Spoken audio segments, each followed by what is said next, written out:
So it seems like educators have been trying to incorporate technology into their classrooms forever. And no one has really been successful. No one technology has really stuck.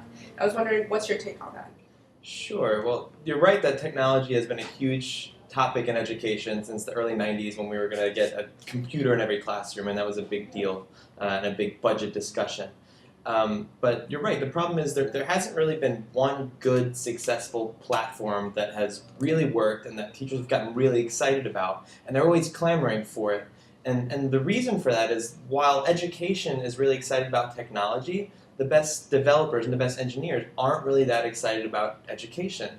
And I don't mean that they're not passionate about it. You know, everybody's passionate about education, but they're not passionate about devoting their lives to it because it's not something that they necessarily want to use for themselves once they're out of school and out of the world. And if you think about the most successful tech startups in the last decade, they're starting in the tech community where tech people are the ones using them.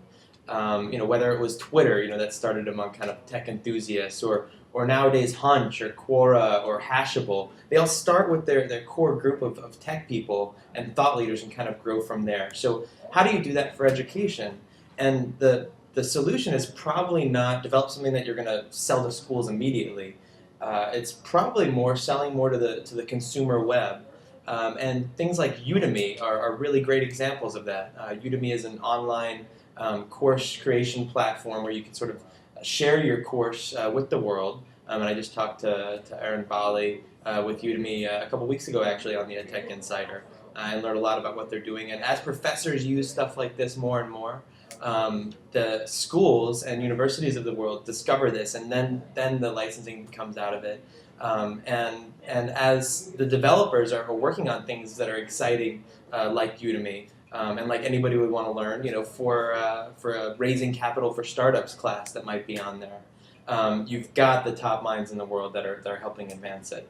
So Brainscape hopes to do that by creating content that anyone in the world would want to learn, including developers. So that could be for test prep, maybe a Java certification, or maybe just for learning your world leaders or learning facts about wine, so you could talk to your investors better at a fancy restaurant.